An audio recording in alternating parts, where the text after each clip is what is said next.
Let me be clear. There is going to be a mass deportation because we just finished a mass illegal immigration crisis on the border. Don't test us. The nation wants a safe country. We've had enough crime in this country, illegal alien crime. It's time to end it and stop it. Incoming border czar Tom Homan vowing to move forward with Donald Trump's plans for mass deportations during a visit to the border this week. How's he planning to get that done? He joins us now, and it's great to have you, Tom Homan, on Cavuto Live. Let's talk about the call that the Mexican president and the president-elect shared. Tom, do you have any insight into the conversations? Because now you've got a situation where you're combating this, but also he's threatening tariffs. It could make it easier, harder, more complicated. No, look, President Trump proved during the first administration that he's going to hold Mexico accountable. It's against the law in Mexico to traffic in women and children, but they allowed it. It's against the law in Mexico for someone to transit through that country if they're not a citizen in that country, but they allow it. So in Trump's first administration, he had Mexico put military on their southern northern border. He had them participate in the Remain in Mexico program. They didn't want to do it, but President Trump threatened them with tariffs. And look, this is about the safety and security of the United States. We've had a massive, historic illegal immigration the last 4 years. And it's one of the biggest national security threats this country's ever seen. We got over 2 million gotaways. We got a record number of people on terrorist watch lists that were arrested. How many of 2 million came from a country that sponsored terror? If you think it's zero, then you're not paying attention to the facts. So President Trump's doing what he can to protect this country and protect our national security. He's doing the right thing. And you were down on the southern border with Governor Abbott in Eagle Pass, witnessing it again for yourself, but firsthand this particular week. You've got some mayors across the country who are saying, we're not going to work with you. As a matter of fact, Tom, we're going to make it as hard as possible for you to do your job and carry out these deportations.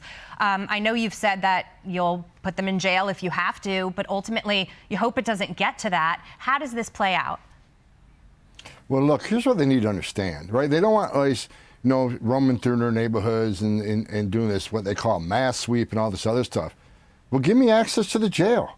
We want access to your jails, but the sanctuary cities have locked us out of the jails and law enforcement isn't allowed to work with us.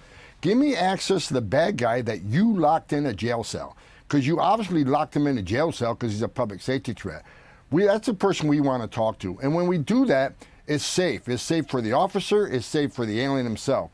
But when you knowingly release them back in the community, that means I got to put officers in your community, which is a big danger to officers because now they're working on the bad guy's turf where he has access to who knows what weapons. It puts the community at greater risk of crime and violence. It puts the officer at risk, their safety at risk. It puts the alien safety at risk. So give me access to the jail, because if you don't, that means we got to go in the community to find this person. And when we find him, he's probably with others, and those others are going to come with us too. So if you want to limit ISIS access to communities, give me access to the jail. It's not only a safety issue, it's a common sense issue.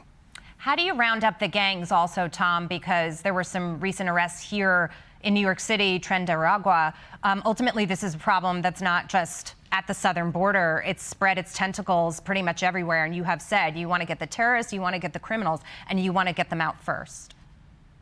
Exactly. President Trump's been very clear. Out of the gate, we're concentrating on public safety threats and national security threats. And again, I can't figure out why any elected official, mayor or governor, doesn't want public safety threats out of their community. If they don't want to do it, we're going to do it. But look, Tren de Aragua, they're on notice. Their days of committing crimes against U.S. citizens in this country are coming to an end.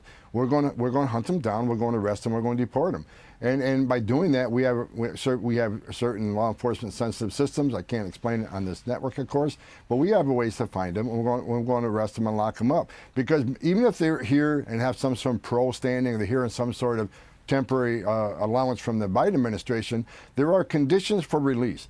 And being a criminal violates those conditions for release. So we're going to lock them up and detain them until they see a judge. So that's the plan right now. What do you make of the trip that the Canadian Prime Minister made to Mar-a-Lago? Good move, because President Trump is serious about tariffs on Mexico. Look, Mexico and Canada. Here's what people need to understand. After 9/11, a study was done by the federal government, and it showed that the terrorists entering this country are 10 times more likely to come to Canada than to Mexico. Yeah. Look, terrorist organizations have a lot of money. They can afford to fly into Canada that has very lax immigration rules.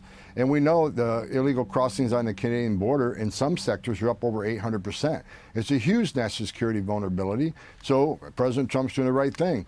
Treat Mexico and Canada the same way. They need to secure their borders as much as we need to secure ours.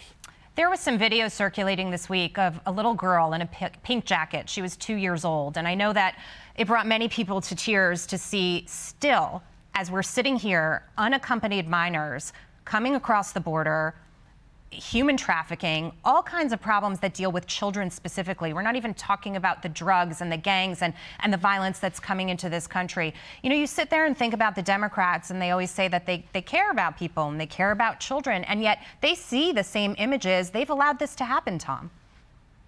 Which is exactly why I take this so seriously. Exactly why for 4 years I've been screaming about the southern border. I've said over and over again, this is the biggest humanitarian crisis we ever had on the southern border. That's why I get emotional when I testify in front of Congress. That's why I get emotional on this network, because children die almost every day on that border. 31% of women get sexually assaulted. Open borders what causes death. Not only record number of Americans, 250,000 people died from fentanyl overdoses under this administration. We got 4,000 illegal aliens have died crossing this border. We got a record number of migrants dying and a record number of U.S. citizens dying because of the open border. When President Trump had illegal immigration down 90% less people were coming, how many women weren't being sexually assaulted on the border? How many children weren't dying? How many children weren't left unattended on the border? And how many terrorists didn't make in this country? President Trump's policies were humane. The Biden open borders policies is the most inhumane thing I've ever seen. They're killing Americans in record numbers, killing aliens in record numbers, and cause the biggest national security vulnerability I've seen in this nation. That is why I'm passionate about this. I'm glad they showed that video. My heart breaks for that little girl, but I've held dying children. I've held dead children. I've talked to girls as young as 9 years old that were raped multiple times by cartels.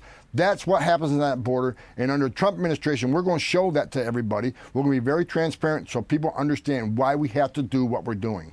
Tom, real quick before I let you go, one of the arguments that the left makes is that if you start deporting people, we're going to have a labor shortage here in this country, that essentially everything hinges on the illegals that are here. Now, that's not necessarily true, because 4 years ago, when Trump shut the border down, we had enough legal immigrants to do the jobs we needed, and the economy certainly didn't hit a standstill. As a matter of fact, when they come here illegally, they don't get permits to work right away because they won't be paying taxes. And so ultimately, they love using that argument, saying, oh, everything's going to shut down as soon as you start taking people out. But that is not true. As I've testified many times in front of Congress, and Congress, do your job.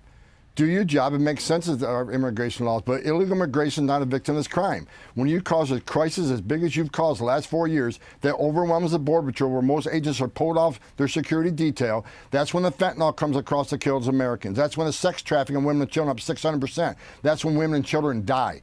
So if you want to fix it, Congress, do your job. But until then, we're going to force the laws of this country. We're going to force the laws enacted by Congress and signed by the President, and we're not going to be apologetic about it. We need to secure the border and save lives. Tom, great to see you this morning. Thank you so much for your time. Thanks for having me. Hi, everyone. I'm Brian Kilmeade. I want you to do me a favor. I want you to click to subscribe to the Fox News YouTube page. This is the only way that I know for sure that you're not going to miss any great commentary, any great news bites, any great interviews coming your way on Fox. You can get it all here on YouTube. So subscribe right now.